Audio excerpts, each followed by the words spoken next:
Satisfação imensa estar aqui com vocês, para cada um de nós receber o que nós viemos buscar. A partir do momento que a gente passa por aquele portão, nós já estamos recebendo aquilo que nós viemos buscar aqui.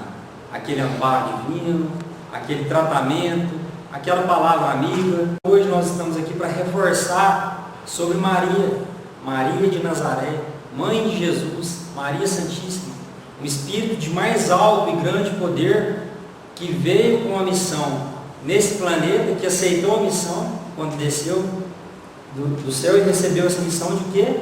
Receber nosso governador planetário, nosso Jesus.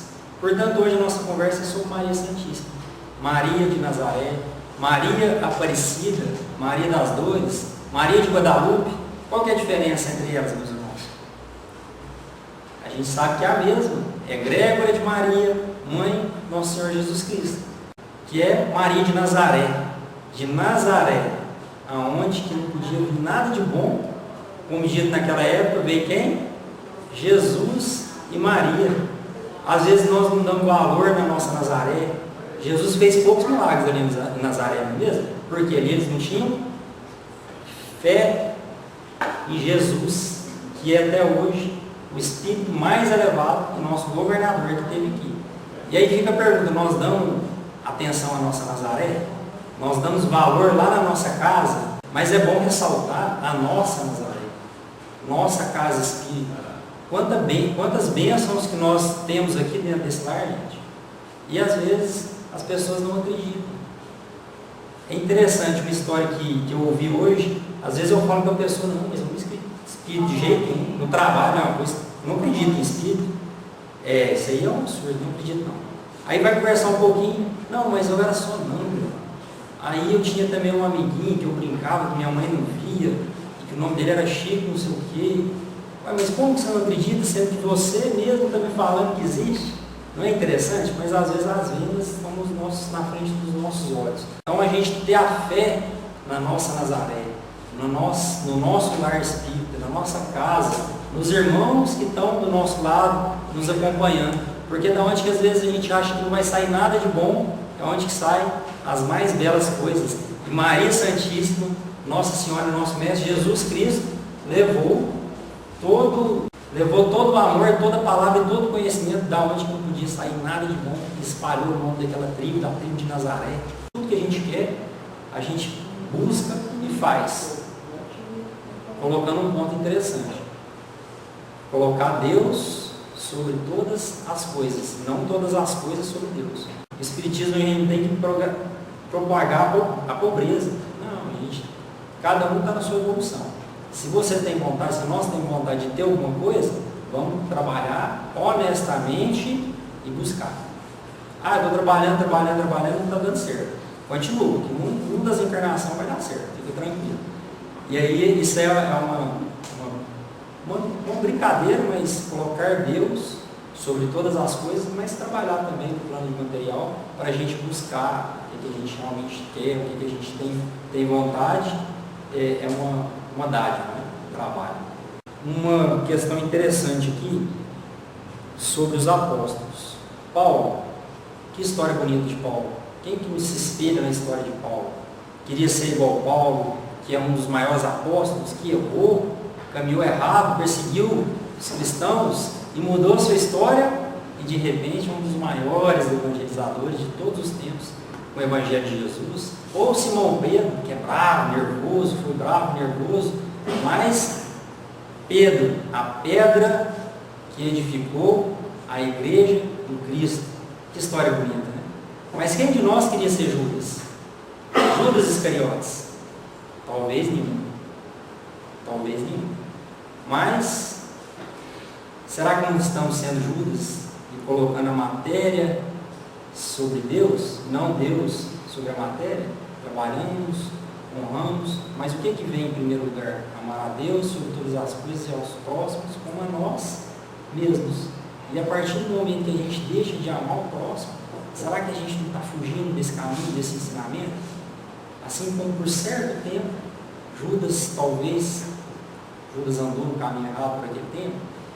E na psicografia de Humberto de Campos, psicografada por Chico Xavier, no livro Crônicas de Além Túmulo. Humberto tem a oportunidade de conversar com Judas. E aí ele pergunta, Judas realmente foi da mesma forma que estava no Evangelho? E aí Judas responde, em parte sim.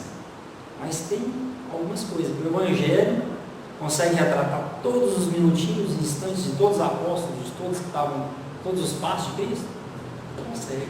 Então, o Espiritismo vem com a boa nova, vem trazer essas informações, e nosso querido irmão Humberto de Campos traz essa mensagem para Chico, que fala o quê? Foi daquele jeito? Em parte sim. Mas o que aconteceu? Os romanos chegaram até Judas e falaram, Judas, Jesus aí, que essa história de paz, de amor, e dessa forma aí está muito lento. Vamos fazer um negócio acontecer mais rápido. Vamos fazer essa revolta, porque esse negócio dele não querer posse, não querer bens nenhum, como é que a gente vai fazer para dominar esse negócio aqui? E aí acabar com essa repressão dos romanos sobre nós? Esse negócio de paz está muito lento. Então vamos fazer o seguinte, você entrega ele para a gente, e a gente até te dá um dinheiro aqui, você fica com esse dinheiro, entrega ele para a gente, depois que a gente resolver tudo dessa forma mais rápida, mais enérgica, aí a gente resolve com ele depois, deixa ele governar dessa forma que ele está falando passivo. Então Judas, querendo agir energicamente, o que ele faz? Aceita o dinheiro, aceita aquela matéria, entrega o mestre. Jesus, que acontece do jeito que tinha que acontecer, senão Jesus também não permitia. E o que acontece logo em seguida? Judas vem e dá fim na sua própria vida. E aí vem outro relato na psicografia de Maria Dolores. O que acontece quando Judas faz a passagem? Nós sabemos todos como que é o todos que somos espíritas. Alguém está vendo pela primeira vez na casa? Não, acredito que não, né? Então fica mais fácil a nossa comunicação. Nós sabemos todos que o que acontece? Depois que a gente passa dessa vida, principalmente da forma que Judas passou, vai passar por todos os desafios que nós temos no grau. E Judas chegou lá. Igual a gente vê muitos irmãos que chegam aqui, que nos acompanham, que estão nesse passo de sofrimento, Judas se rebelou. Judas não queria chegar à ajuda de ninguém, não se enxergava merecedor de nenhuma ajuda, se julgava culpado, se afastava de toda espécie de luz que se aproximava dele. Até que um dia Judas olha para um lado e vê uma luz mais forte se aproximando, e essa luz vai se aproximando, vai se aproximando, e essa luz vai tomando forma, e fala para Judas, me dê a mão, chega desse sofrimento, a partir desse momento, nós vamos caminhar de outra forma. Judas fala para essa luz, você não sabe quem eu sou? Não sabe o que eu fiz? Eu sou Judas Iscariotes. E ela, sim, meu filho, eu sei que eu sou. Começou a transformar e tomar forma de uma mulher. Sei quem eu sou e estou aqui para te ajudar. Me dê sua mão que vamos seguir. Não, fui eu que entreguei Jesus. E por fim, vendo a revolta, mas que já tinha chegado aquele momento, ela falou, sim, Judas, eu sei quem você é e eu sou Maria, mãe de Jesus. A partir daquele momento, Judas começa o seu processo, várias reencarnações, para que ele volte à luz e se redima perante todos os erros que ele cometeu. Então nós vemos que às vezes não queremos ser igual a Judas na nossa vida, mas muitas vezes erramos. Erramos, queremos ser igual Paulo, igual Pedro, igual Simão Pedro, mas nós também estamos suscetíveis aos erros. E quem que nos ampara nesse momento de erro? Quando o erro é mais severo, como o erro de Judas, como nós sabemos, nossa Mãe Santíssima está até hoje trabalhando com os irmãos que partiram desse plano precipitadamente, que partiram desse plano antes do momento certo, prematuramente, e que estão em extrema agonia no mundo espiritual, mas que já chegaram no tempo de serem acolhidos. Maria está até hoje nesse trabalho junto com seus tarefeiros, nesse trabalho bonito, nesse trabalho abençoado, que muitos vêm até as casas espíritas e recebem esse amparo de todas as espiritualidades que está com ela. Tanto que é bonito o trabalho de mamãe, o trabalho de Maria, que nos abençoa. Amor maior que tem é o amor de mãe, não é isso? Como diz Chico Xavier, O amor de mãe arrebenta as portas do céu. Olha que coisa bonita. O de pai às vezes não, gente, vamos ficar com ciúme não, porque o pai às vezes não arrebenta, mas dá aquela batida na porta, vai batendo até a porta abrir, de uma hora dá certo, não desistir também não. Tem um pai muito especial também no Espiritismo, que a gente vai ver que tem uma oração de pai também. As mães têm aquele poder que Chico fala, mas pai também tem poder. Hoje não existe não, vamos ferver. Voltando às tribos, falando sobre as tribos, tribo de Judá, onde que veio Joaquim, casado com Ana, homem de posse, que naquele tempo amava sua esposa, tratava seus serviçais com muito amor, fazia sua doação nos templos.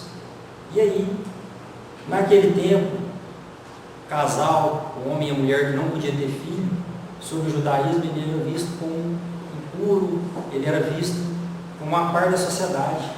E também tinha tradição de levar ao templo, de ser levado ao templo todas as ofertas a Deus.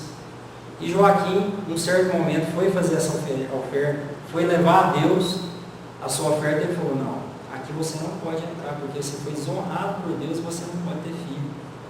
O que Joaquim faz, gente? Joaquim volta até a casa dele. Ali encontra a Ana, convida a Ana a entrar num processo para que eles sejam abençoados por Deus. Ana fica na sua casa em oração, Joaquim sobe ao deserto. No deserto, Joaquim passa em oração por 40 dias e 40 noites. Em jejum e em oração. Subindo e passando por todos os desafios, frio, fome, e tudo que se pode enfrentar de desafio no deserto. Até que no 40º dia, quem que vem visitar Joaquim? Gabriel. O anjo Gabriel, mensageiro de Deus, veio trazer a boa nova para Joaquim. Joaquim, já que é de tanta vontade sua, o Pai, nosso Deus, concedeu que você e Ana sejam pais. E ao mesmo tempo que Gabriel falava no deserto para Joaquim, ele foi até Ana e informou a mesma mensagem que foi levada para Ana. Joaquim muito feliz, só que tinha um porém. Ia chegar um momento que Joaquim e Ana iam entregar a vida do filho para Deus. Joaquim volta, olha Ana já sabia da notícia que Gabriel também tinha informado, abraça, se dá um abraço de muita felicidade e se prepara para receber nossa querida Maria Santíssima, que mais tarde veio a crescer e chegou o momento que é entregue a vida dela a Deus, que passa por todo esse processo de receber nosso Mestre Jesus. Olha que história bonita, que é honrar a família. A gente vê esse amor de mãe, quantos desafios que uma mãe não passa hoje.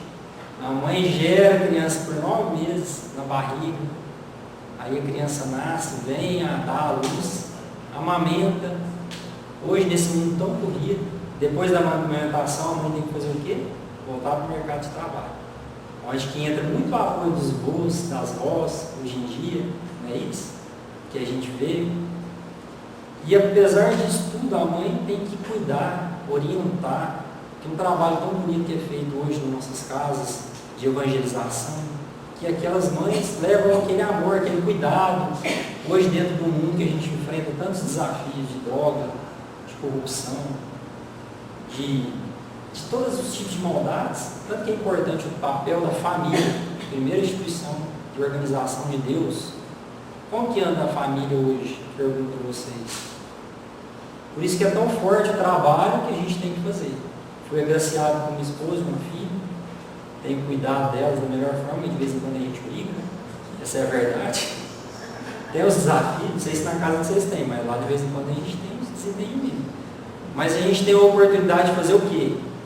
Ensinar a criança, trazer para a casa espírita ou para onde que ensina o evangelho, a palavra certa. Porque se a gente deixar no mundo hoje, a chance de se perder, de andar no caminho errado, a chance é muito grande. A gente vê vários casos, mas eu ensinei tudo, estou dentro da igreja, e trago a pessoa, estou no centro espírita, quantos anos. Só que sempre vai ter um livre-arbítrio. Sempre vai ter um livre-arbítrio.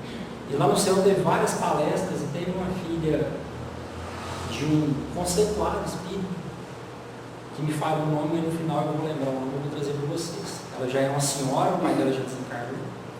E ela por muito tempo falou que ela não andou no Espiritismo, mas hoje foi uma das palestras mais abençoadas que teve lá no céu.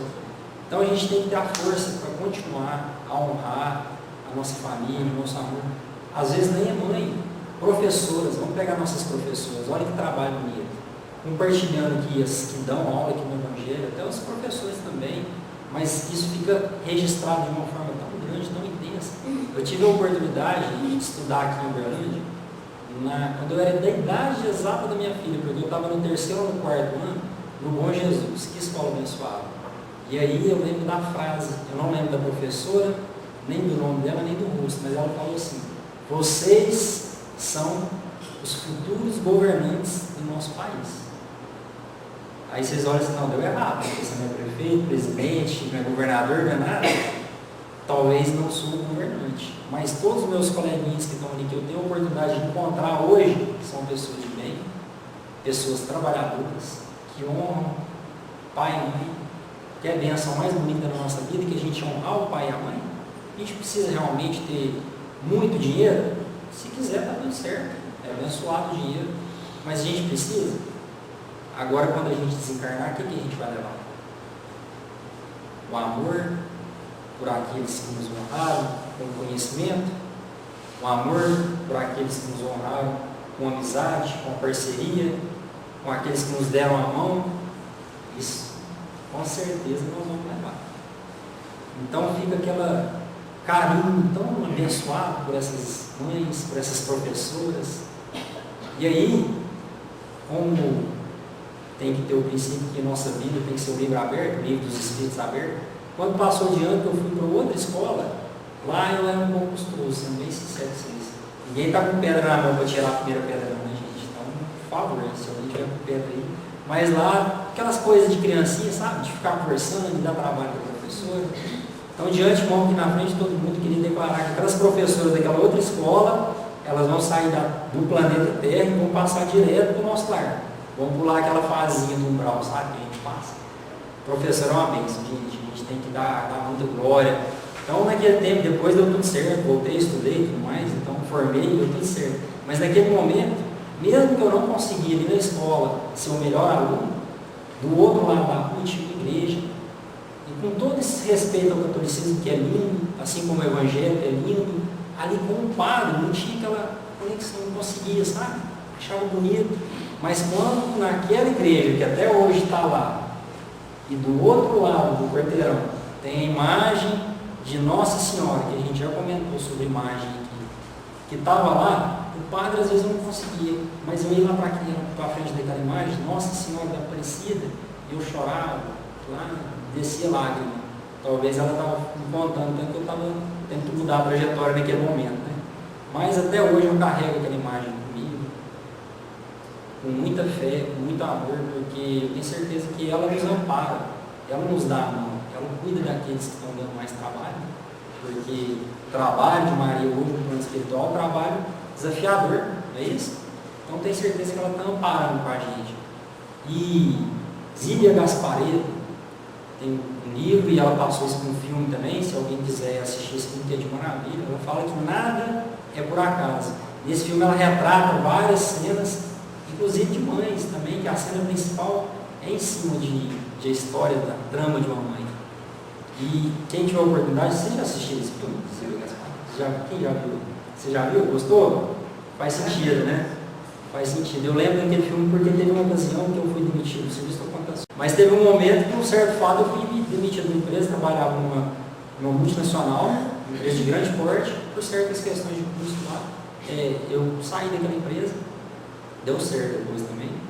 Fui para outras empresas, está dando tudo certo, gente. Mas naquele momento, eu encontrei um amigo meu que era muito católico e ele estava fazendo o quê? A Romaria, que a gente sai daqui de Uberlândia, inclusive do bairro Joana d'Arc ali, né? Sai, vai a pé até lá na Romaria. Eu falei, Roberto, aconteceu isso, e isso aconteceu bem próximo do aniversário, que é 10 de agosto. Sempre acontece a Romaria entre 10 e 15 de agosto, que é o aniversário da Santa. E aí eu falei para ele, falou, posso ir com você a pé? Aí ele falou, não, pode, vamos lá. Então, e aí eu encontrei a mãe dele, olha que sabedoria. Encontrei ela no elevador e eu falei, que coincidência, eu vou com o Robertinho lá para Romaria, a gente vai a pé e tudo mais. E ela falou, Bruno, não existe coincidência. O que existe na nossa vida é providência. Então, a partir daquele dia, eu comecei a observar na minha vida que tudo é providência divina. Tudo é providência. No estudo espírita, a gente sabe que vem várias vezes a partir do momento que poderia estar acontecendo alguma coisa, se a gente empenha, estuda, trabalha, aquela situação pode mudar. Mas ela não mudou por coincidência. Ela mudou por providência. E nessa caminhada, que coisa maravilhosa, gente. É uma caminhada muito bonita. Pude ver vários casos, inclusive um irmão que eu vi lá fazendo o quê? Da igreja evangélica de uma certa doutrinação que não cultiva Maria, que nem aceita imagem na igreja dele. Mas o que ele estava fazendo? Lavando o pé de quem passa lá. E naquele momento eu parei, ele lavou meu pé, aquela pessoa, e aí ele veio, ele lavou meu pé, fez uma massagem nas minhas pernas, e nós conseguimos caminhar e chegar lá. Muita gente fica pelo caminho, mas nós conseguimos chegar para aquele lugar. Depois que eu fui trabalhar com ele, eu falei, você é dessa doutrina? Mas eu te vi lá naquele dia. Ele falou, não, caridade é para todos, irmãos. Caridade é para todos, independente de religião. Nós estamos aqui, que é o que? A gente não pode se considerar superior a ninguém, né? Porque a gente tem um conhecimento que talvez a pessoa ainda vai adquirir. E aí eu brinco muito com meu tio, que é teólogo, católico, pego no pé dele, aquele barbudo, inclusive está fazendo uma live hoje nesse mesmo horário. Falo, você acha que não existe? Então quando chegar lá do outro lado a gente vai ver. Vou te lembrar disso, você vai ver. Brinco bastante com ele sobre isso. Mas é uma maravilha a gente ter essa fé, a gente acreditar nisso. Então falamos de algumas psicografias aqui, do nosso irmão Humberto de Campos, que traz essa verdade sobre Judas, que traz todo esse conhecimento. Quem tiver a oportunidade de ver o filme das Ilhas Gasparito, que gostar ou quiser ler o livro também, que nada é por acaso, fala de muitas tramas que envolvem a questão da mãe, da maternidade, assim como o Chico também traz várias psicografias. Tem também um filme de Chico também, quem gosta de livro tem todas as cartas, quem gosta de filme tem as mães de Chico, que Chico, como a gente sabe, ele não gostava de repórter, ele não recebia repórter. Só que um repórter específico, um diretor da Globo, perdeu o filho. O filho suicidou. E a mãe, em forte depressão. Ele não acreditava no espiritismo, só que ele já tinha ouvido falar de Chico. Aí ele falou para o repórter, vai lá, faz uma matéria aí para nós. E aí o repórter fez, convenceu ele aí, levou a mãe, e a partir disso escreveu o filme. A mãe recebeu a carta, assim como outras e várias mães. O que o filme traz para nós? A mensagem principal é uma questão que nós não vamos aprofundar, porque é muito complexa. Mas superficialmente, evitar o aborto, eliminar o aborto, porque ali o feto é uma vida. Então lá no filme, ele traz várias mães que perderam seus filhos prematuramente, como a gente sabe no plano espírita, que desencarnam quando crianças e faz essa passagem, e é uma dor tão forte, porque o amor de mãe ali, ele é muito forte, ou igual a outra própria do esposo da Globo, esposo da rede de televisão, que também perdeu seu filho prematuramente. Então o Chico aceita receber essa pessoa e deixa essa mensagem, através do filme que ele escreveu, para que cultive a vida. Que cultive a vida. Então, isso é uma passagem muito bonita. E vamos falar agora do pai, aquele que bate na porta, que bateu na porta também. Nosso querido Adolfo Bezerra de Menezes. Adolfo Bezerra de Menezes nasceu em 1831 na cidade de Riacho do Sangue, no Ceará, que depois veio para o Rio de Janeiro, formou em medicina e se tornou quem?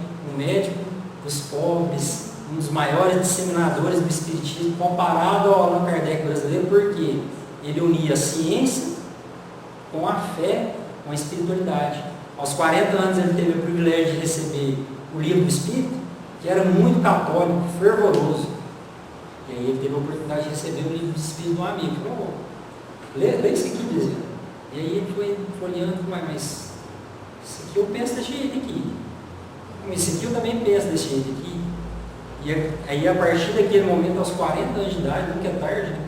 Para nós, então, nós que, não sei você, mas eu pelo menos comecei com uma certa idade, sempre dá tempo. O Bezerra começou com 40 no Espiritismo. Apesar de toda a sua passagem de fé, de muita luz, de alta evolução, que ficou conhecido como o médico dos pobres, que, como seus biógrafos contam, se não fosse sua aposentadoria pelo exército, Bezerra tinha passado muitas privações. E aí ele receitava ali um medicamento para os pobres, ia lá na farmácia, falou, vai lá, pega lá na farmácia e anota lá. Até que chegou um dia, que aí chegou uma mãe, a mãe falou para ele, meu filho está doente. Não, fica tranquila, essa doença dele tem cura. Vai lá e pega o remédio. Só que ele já sabia que na farmácia, que a conta dele, ela falou para ele, não, Bezerra, não tem dinheiro, eu não consigo pegar esse remédio. E ele já sabia que lá na farmácia dele, o farmacêutico não ia entregar mais. O que Bezerra faz? Pega o anel, tem gente que sabe, pega o anel de formatura de medicina, entrega para a mãe e fala assim, ó, toma aqui, vai lá e entrega para o farmacêutico, que ele vai te entregar esse medicamento. Alguém tem coragem de tirar a aliança, mesmo com a poupança saudável, e entregar para o pobre? Gente, eu vou falar para vocês, eu tenho que me desenvolver, porque Bezerra é Bezerra também, né? Mas nós, que não seja a sua aliança, o que nós estamos entregando para o pobre? O Zé fez uma palavra tão linda, porque hoje no mundo empresarial e corporativo, as pessoas assemelham esse trabalho que é feito na casa espírita a assistencialismo. Ele está errado? Não sei, não estamos aqui para julgar, talvez ele esteja certo, cada um de nós tem a nossa função, que a gente vai cumprir esse plano aqui. Mas ele já ficou um dia numa casa que recebe os irmãos em situação de droga, em situação de vício. Será que ele já passou uma noite na rua e dormiu no chão? Será que tem um membro da família dele que é dependente químico? E se fosse nós? Nós vamos curar o dependente químico? Talvez não. Poucos vão se curar. Essa é a realidade. Por isso que é um caminho dolorido. Porque pela estatística, nós temos que ter uma força muito grande para sair disso. Mas Bezerra, ele chega um tempo que ele perde sua filha, ainda jovem. E aí ele fala para que Nossa Senhora, Maria Santíssima, receba ela no plano espiritual. Isso abala Bezerra, isso abala ele. Mas no outro dia ele vai para a Federação Espírita Brasileira, e quem que ele vê lá? A filha dele fala, pai, sua oração tem poder. Nossa Senhora e seus tarefeiros, seus amigos, me acolheram. Isso dá força para que Bezerra continue o seu trabalho, continue a sua evolução dentro do Espiritismo e faz todas essas bênçãos que ele faz, que ele tem aqui para nos abençoar. E a continuidade dessa história? Ivone Pereira do Amaral, como nós sabemos, quando nasceu teve uma crise de catalepsia. É aquela crise que a gente acha que a pessoa está morta. E ela ainda bebezinha ali dentro do caixão. O que a mãe dela faz? Ora a Deus, fala, Maria, se você for da sua vontade de trazer a minha filha, que ela volte e a gente vai te entregar ela, sua vida, para serviço de Deus. E o que acontece? Era uma crise capitaléptica, coincidência, né? E ela volta. E ela volta e serve a Deus. E quem que passa a ser o mentor dela? Bezerra de Menezes. E aí ela começa a fazer suas lindas obras, até que ela escreve, eu sou ruim de memória para nome, mas ela escreve Memórias de um Suicida. E dentro dessa escrita, ela ia queimar o livro, essa obra maravilhosa que a gente tem. E ela ia queimar. Quem que não deixa ela queimar? Que coincidência, gente? Bezerra de Menezes segura a mão dela e não deixa ela queimar o livro. E até hoje a gente tem essa obra. Memórias de um Suicida. E coincidência também, quem que ampara os suicidas hoje? Nossa Senhora. Com isso a gente vê que nada é por acaso. Fica aqui minha eterna gratidão por vocês terem tirado esse tempo aqui, dado a oportunidade de compartilhar algumas coisas que a gente pode estudar Eu vou pedir para vocês, a gente fazer uma oração a Maria, para que ela nos ampare, esteja na nossa casa, no nosso lar, no nosso trabalho. Vamos orar uma Maria, se vocês sentirem no coração. Que assim seja. Muito obrigado, irmãos. Obrigado.